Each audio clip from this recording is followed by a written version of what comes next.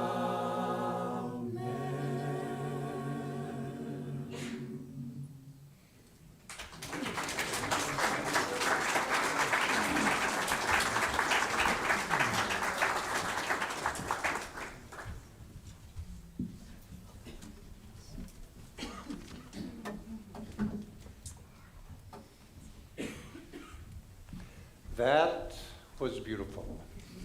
Thank you. I've never heard that before. I mean, the 23rd Psalm, yes, but not that arrangement. And it's my pleasure to be here. My name is Jaya Helin, and as it may have been mentioned, I come here from Nevada County in California, where I stay at Ananda Village, which has been an intentional community started 1969. It's been a long time, and I've been there that whole time.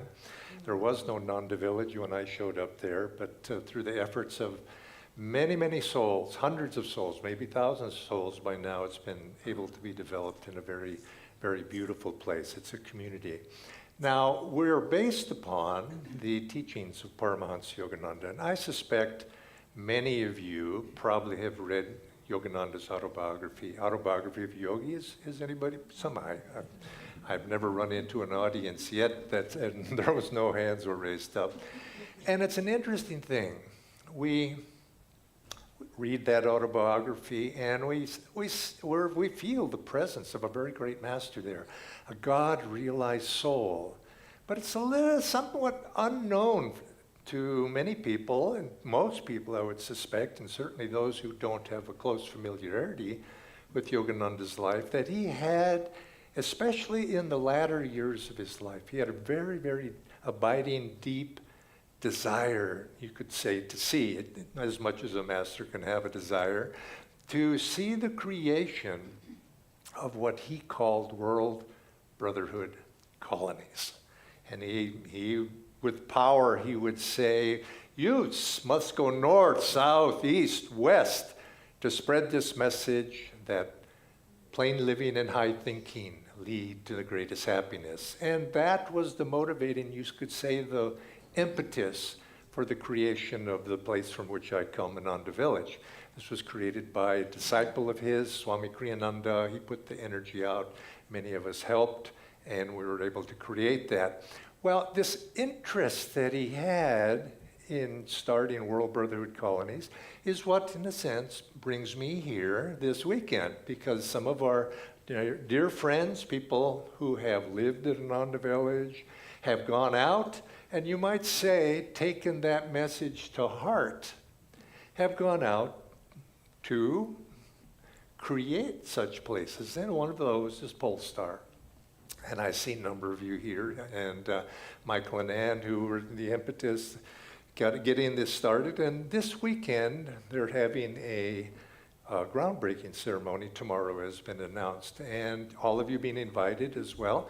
And so I too was invited, and so I came to participate in that, to lend my energy to it, since I have known Michael and Ann for many, many years. And so we've come out to participate in that. But I think it's, when we say communities, and Paramahansa Yogananda, he made some prophecies for this. He says, in the future, living together in small communities will be the social model, that people should go out, and this will become what seemingly is now rare. We'll go out, and there will be many people who will do this, because it's a social model that will help people attain what they're really looking for in life. What is that? It's the spiritual path. We give ourselves an environment. There's a saying that Yogananda would say, environment is stronger than willpower. Put yourself in an environment that supports your ideals, that supports what you want to do in life. And if you arrange your environment, that's half the battle right there. And you find yourself not having to swim upstream. So create an environment.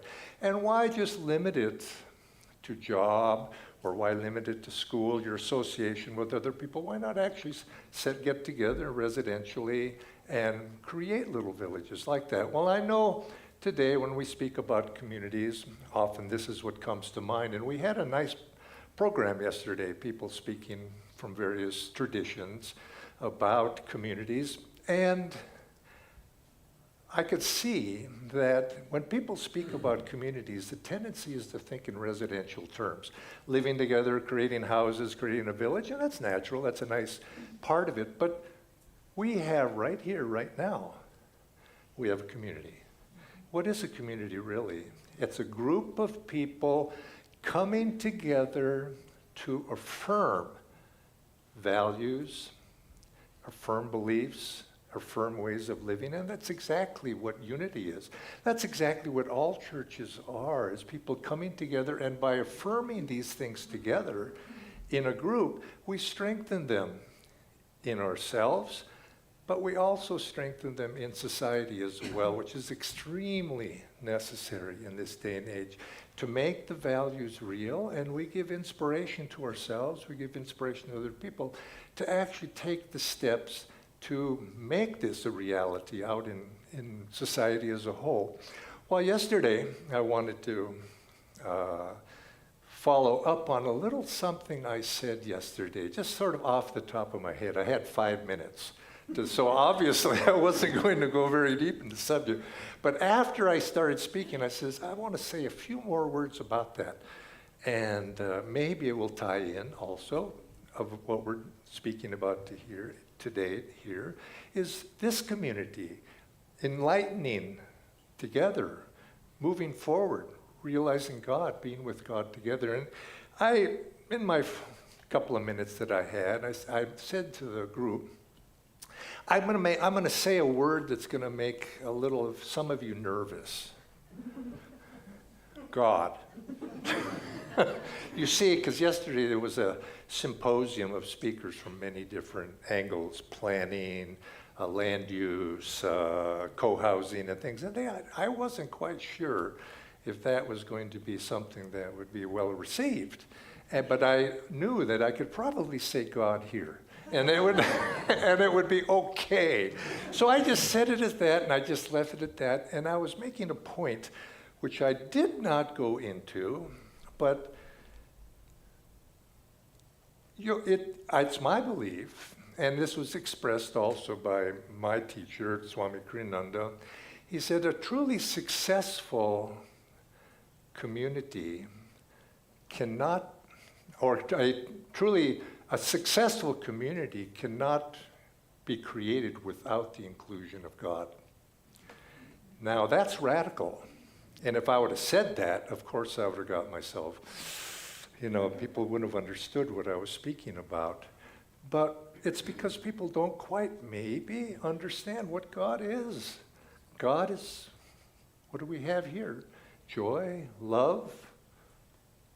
God is back there. And without the expressions of God, how can you have a successful community? Because what is the purpose of a community? It's to uplift and raise the consciousness of individuals and those people who live there. And that's what we're doing here. You come here, we all come to our church, our faith traditions, to be uplifted, to have our consciousness uplifted. Uplifted toward what? Ultimately uplifted toward God consciousness of God in our lives, to be able to express that in our lives. Now, it's an interesting thing. I'm a minister for the Ananda Church, self-realization, but I've spent from 2005 until 2020 living in India. We have spread our teachings, we share our teachings widely, and it's been my task to do that in India. And I have to say, speaking in India is so pleasurable for one reason. You can say God and talk about God, and people say, of course! Everybody, the taxi driver speaks about God, everybody speaks about God. And in India, they take an interesting approach. It's a secular, by constitution, a secular country. But rather than, as America is in a secular country, that's good, I'm fine, that's good. We don't want to have divisiveness. But India takes an interesting approach. Rather than not talking about God, every religion has its day. They include all religions in their tradition. So you've got Christmas, you've got the Buddhist day, you've got Guru Nanak, you've got the saints of all religions. They all have their day, and people celebrate publicly, all of them, everyone. And that ultimately leads to respect. And it's not out of bounds to speak about God. But when I say, can you have a successful community without God? You can have a residential housing complex, certainly you can.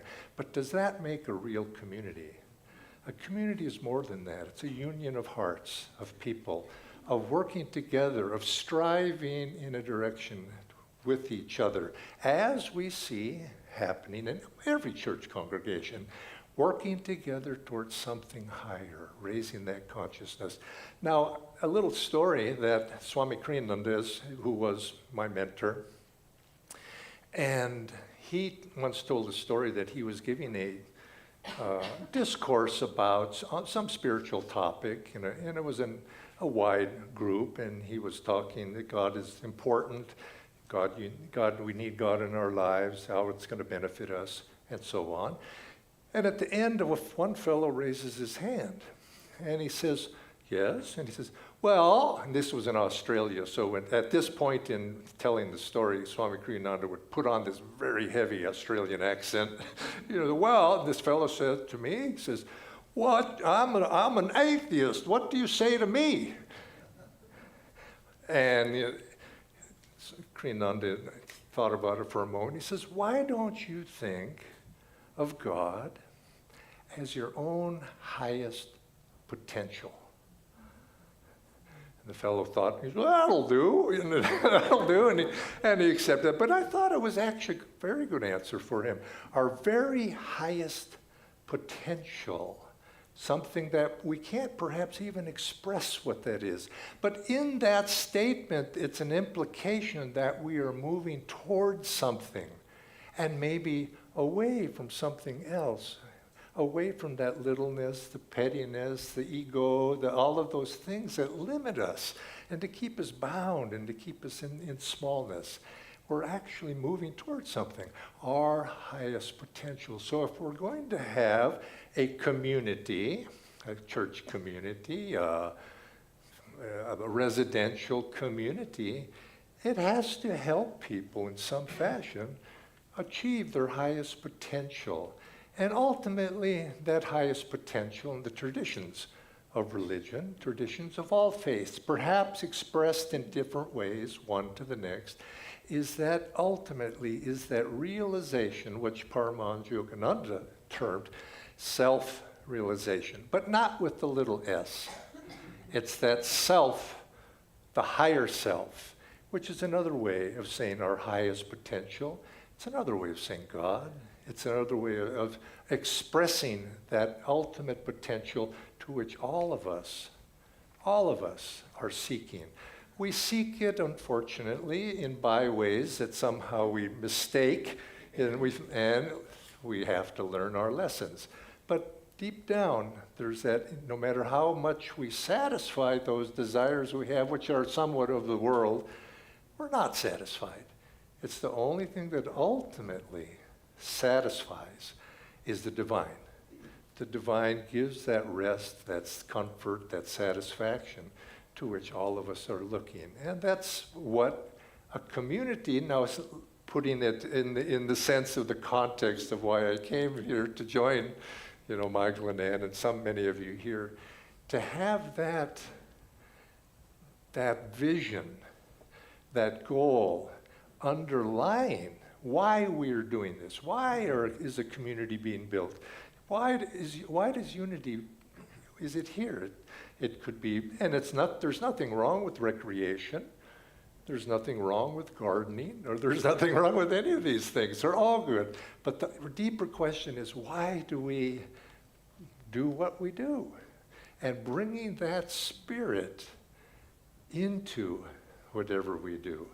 And it's embodied from the very beginning. Kids going to school, let's spiritualize that. Let's bring God into that. Adults going after their job, let's bring God into that. And in that, we make community, spiritual community in that. Shopkeepers, public servants, serving and using that, whatever it is, as an opportunity to express divine principles. And I think this is what's needed in the world today, is for people to feel comfortable and to share God that is in you is that same God within me. And that's the binding. The diversity that we're looking for, you could say, it's not the diversity, it's the outward diversity. What is the unifying factor behind diversity? And it's those things that bind us in common. Paramahansa Yogananda said, from a practical point of view, how do we get there? And he said, we must learn the art of cooperation. Learn the art of cooperation. The world needs this, the art of cooperation. And he says, and in a divine sense, he said something that I've always taken to heart. Very few people can do it all on their own. We are a team, all of us. We work together. And he said, if you cannot win the love of your fellows, other people, your brothers and sisters, if you cannot win their love, other people's love to yourself, how do you ever expect to win the love of God? You have to be able to express that love. People say, I love God, I can't stand my neighbor, though. Yeah, but I love God. We have to, in other words, our challenge is to bring the divine way of life into our daily lives. And that's why we create communities. It gives us that opportunity, and it gives us the support that we might eventually all be enlightened together. God bless all of you. Thank you for having me today.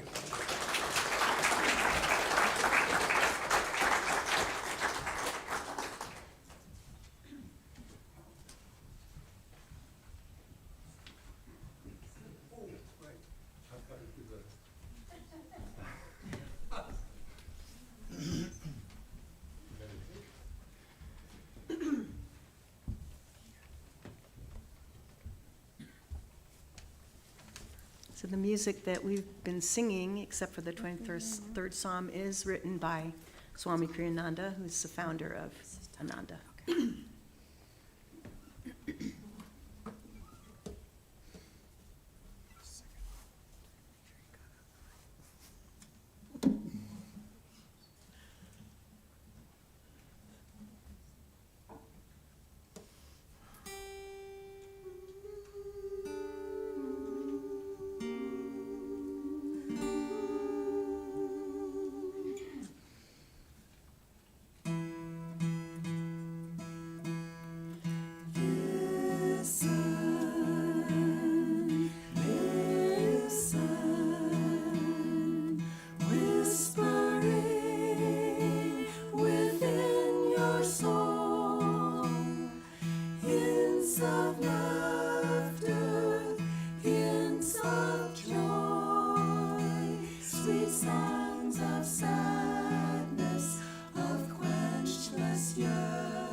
Let us now take a few minutes, to do exactly that. Turn within. Let us listen to the whisperings of our soul, of our higher nature. Let's begin by gently taking a deep breath. Inhale. Hold for a moment. Slowly let the air out. Once more. Inhale. Hold. Exhale. Now relax, breathe naturally, look upward toward the point between the eyebrows, gently, the eyes upward. Perhaps you might see a little light there. Look into the light, or perhaps the darkness behind closed eyes. And for a moment, let us rest there, looking upward into the light.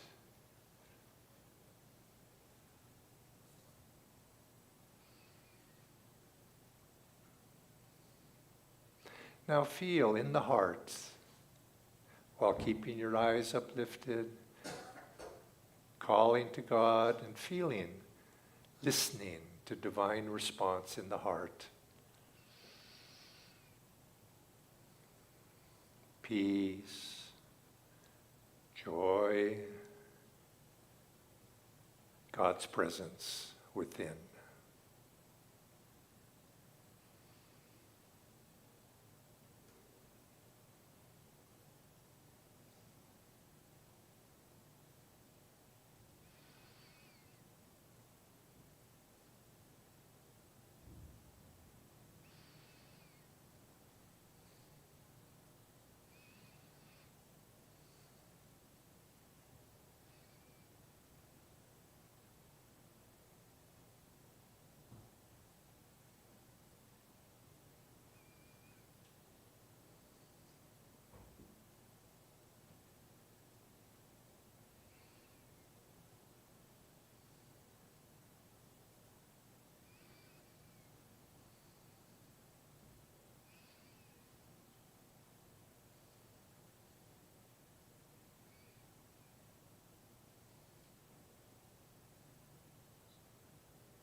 Let's all sing. May the blessings of God rest upon me. May God's peace abide in me. May God's presence illuminate thy heart now and forevermore. May the blessings of God rest upon me. May God's peace abide in you. May God's presence illuminate my heart now and forevermore. May the blessings of God rest upon us. May God's peace abide in us. May God's presence illuminate our hearts now and forevermore. Now and forevermore.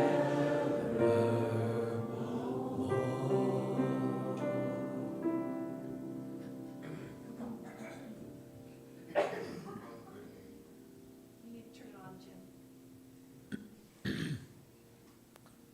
Good morning. Good morning. I want to thank you folks that come from Polestar Gardens.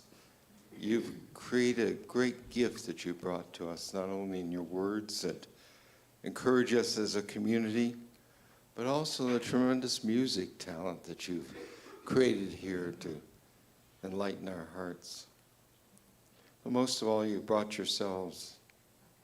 And you know, we're not afraid of the word God because every one of you is an expression of God. God, whatever name you call yourself, that's God's name. So thank you. Thank you for being here. You're much appreciated, and we as a community welcome you. So it's time for our offering. I'd like to have our ushers come forward. And let's bless our offering, not only with the words on the screen, but with gratitude, thanksgiving, appreciation for all that we have.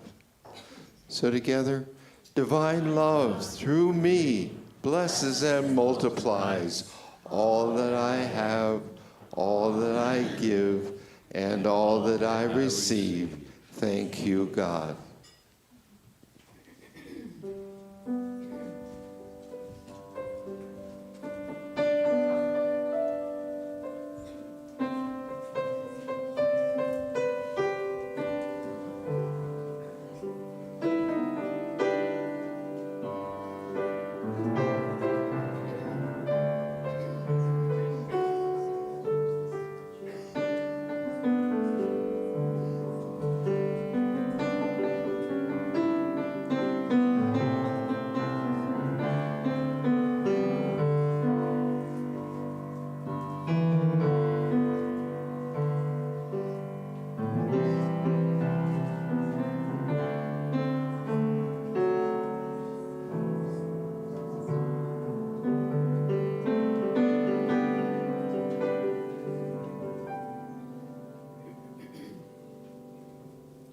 All right.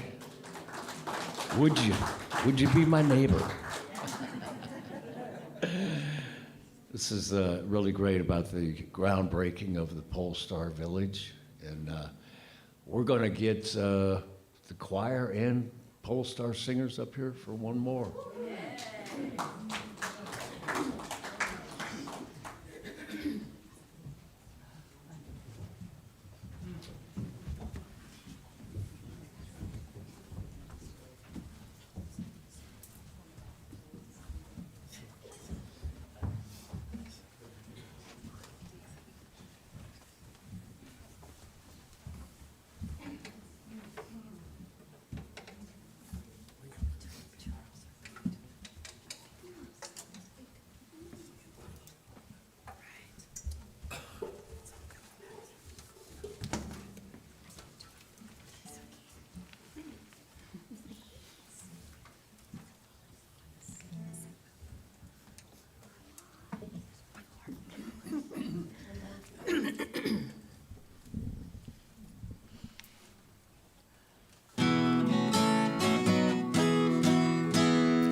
Okay, I think we've got some little members of the Unity community.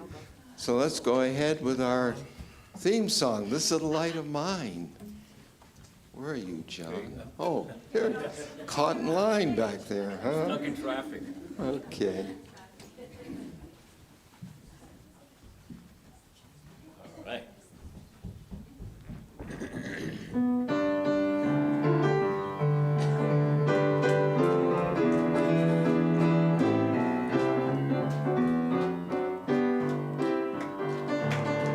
This little light of mine, I'm gonna let it shine. It's that light of mine, I'm gonna let it shine. It's the light of mine, I'm gonna let it shine. Let it shine, let it shine, let it shine. On the corner of Lions Vine, here on the corner of Lions and Vine, I'm gonna make it shine. It's on the corner of Lions and Vine, I'm gonna let it shine. It's on the corner of Lions and Vine, I'm gonna let it shine. Let it shine, let it shine, let it shine. So if you don't know, this is Nancy Hughes, the creator of our children's program. We're so blessed. We're so blessed. Hello, everybody. Well, nice crowd today. I can't wait to see it on video here on whatever. Okay, today we were talking about the courage to grow. What in the world would that mean, taking the courage to grow? You guys want to talk about it? I'm going to talk about something else because this was There you go. before That's how that. you do it. So, like, we're doing a project to, like, what's it called again? Well, that's next month's project. Yeah. Yeah. So today, like, we were doing something in that project, and we were, like, we made cardboard planes, and then we painted them by our country's flag thing. We're going to be doing a study of countries about children just like me. And so we're taking different countries that we're going to be looking at, all the similarities, all the differences, and all of that. That's next month. What did you say? Well, we did.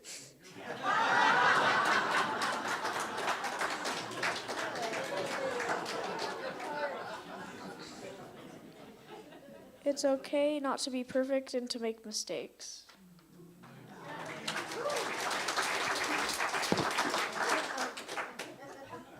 And what Audrey's going to, we're talking about the 12 powers, Fillmore's 12 powers. And today our 2 powers were? Faith is like believing in something, like believing in someone. That was my example. Mm-hmm. And the example for that is faith blesses my day and paves my way. That's your affirmation, right. And the other word was power. The affirmation. And the we're like, I have the power to create my world.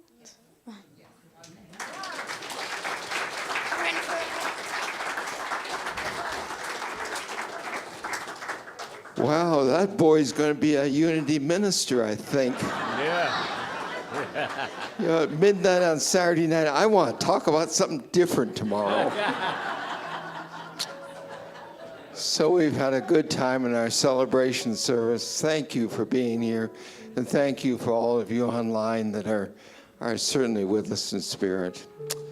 So I'm going to have us circle up in one circle if we can. You're going to have to get close, and we're going to close our service.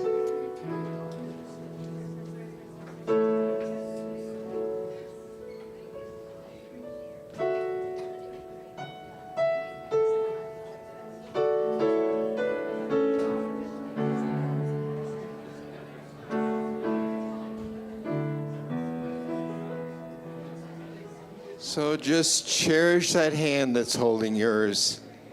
That hand is the expression of the divine. So together, the light of God surrounds us. The love of God enfolds us. The power of God protects us. The presence of God watches over us. Wherever we are, God is, and all is well.